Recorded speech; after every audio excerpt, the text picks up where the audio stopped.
This is Democracy Now!, democracynow.org, the War and Peace Report, as we continue our coverage from COP29 here in Baku, Azerbaijan. I'm Amy Goodman. We look at what Donald Trump's re-election as U.S. president means for the climate. Clean energy and environmental advocates are raising alarm over Trump's nomination of oil and gas industry executive Chris Wright to serve as energy secretary. Wright's a fracking magnate who's long championed fossil fuel production and publicly denied the existence of the climate crisis. He's the CEO of the Denver-based oil field firm Liberty Energy, serves on the board of Oklo, a nuclear power startup. Wright posted this video on his LinkedIn profile just last year. There is no climate crisis, and we're not in the midst of an energy transition either. Humans and all complex life on Earth is simply impossible without carbon dioxide. Hence the term carbon pollution is outrageous. There is no such thing as clean energy or dirty energy. These 5 terms, climate crisis, energy transition, carbon pollution, clean energy, and dirty energy, are not only deceptive, they are in fact destructive deceptions. Wright is also known for drinking a fracking fluid bleach cocktail on camera to prove it was safe. In a statement, Trump said Wright would be ushering in a so-called golden age of American prosperity and global peace, unquote.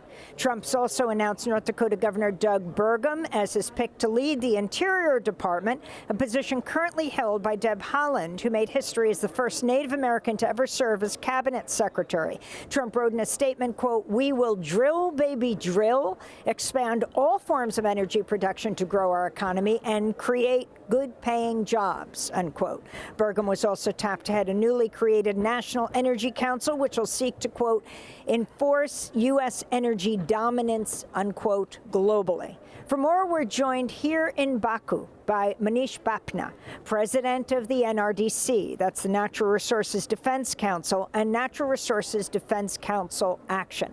So we just have a few minutes at the end of this show. First, respond to Chris Wright's nomination, the climate denier, the fracking magnate, the man who drank bleach and fracking fluid on TV. It is deeply troubling. It is startling, but shouldn't be a surprise in light of the fact of who nominated him. It's particularly jarring as we sit here in Baku at the climate COP. We're already flirting with 1.5 degrees. We have already kind of behind the game in reducing emissions. And now we have not only Chris Wright, but we have Doug Burgum as the head of Interior, potentially, and Lee Zeldin as the head of the Environmental Protection Agency. These are serious positions. They're senior cabinet positions in the next administration for the United States. Charged with protecting clean air, clean water, creating jobs for the future. And all of these nominations are just deeply troubling. They represent significant regression at a time when we need to see much, much greater progress. So what are you doing about it? We said nominate. We didn't say they are appointed, exactly. Although that's what President-elect Trump would like to see, is recess appointments. So how are you organizing? We are trying to shine a light on who they are and what they represent and how out of touch they are with what the public actually wants. When we see polling around the importance of clean air, clean water, protecting public health, creating jobs, lowering energy costs. The thing is that clean energy has been demonstrated to be more affordable, more reliable. It's more energy secure than a lot of the other options that people are promoting. We even see with the unprecedented progress that's happened in the last few years with the Inflation Reduction Act, an incredible set of investments taking place all around the country. The Inflation Reduction Act has generated 85% of investments in red districts, in Republican districts. 68% of the jobs created are in Republican districts. We are demonstrating that clean energy is good for the entire country, and they're going to take us backwards. And so we're going to do what we can to shine a light on their record and try to see if we could find the right people to lead these agencies. But if that is not possible, we will do what we can to hold them accountable.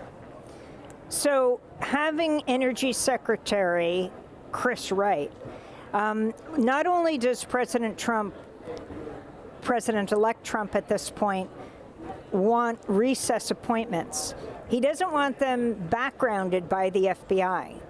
When you don't have a hearing, you don't learn about people's financial investments, conflicts of interest. Trump himself has refused to sign ethics forms since October. What would that mean? A man who would stand to gain an enormous amount as head of energy company, Liberty Energy. All you have to do is follow the money, right? All three of these candidates. You look at someone like Chris Wright, who we heard what he said, and we know where he would actually benefit. He is the CEO of a fracking company. We have Doug Burgum, who played an important role in brokering a deal between President-elect Trump and oil and gas billionaires in Florida a couple months ago, when President-elect Trump said that for $1 billion, he will provide favors to the oil and gas industry. We have to follow the money. And that is one of the biggest challenges we see in politics in the United States today, which has been exacerbated since Citizens United back in 2010.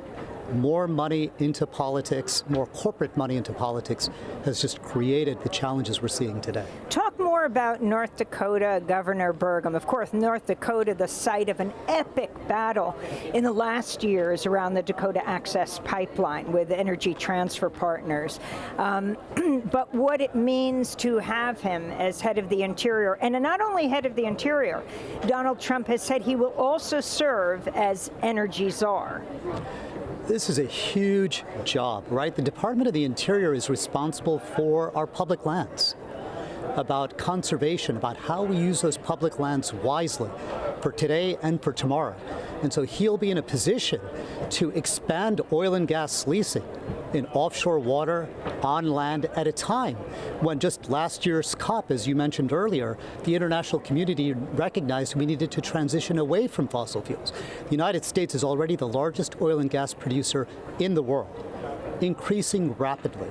And now we have someone who has promised to further accelerate oil and gas exploration in the United States. Perhaps most notably, will be lifting the pause on LNG exports that the Biden administration put in place just 6 months ago.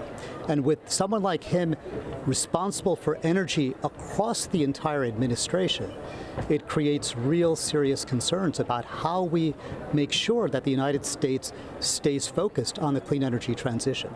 The one thing I would say, though, we have 10 seconds, is that the clean energy transition in the United States is unstoppable. It's going to hit some speed bumps now, but it will move forward. Manish Bapna, president of the Natural Resources Defense Council and Natural Resources Defense Council Action. That does it for our show. Our deepest condolences to Karen Ranucci on the passing of her father, and a happy 80th birthday to Danny DeVito. I'm Amy Goodman here in Baku, Azerbaijan.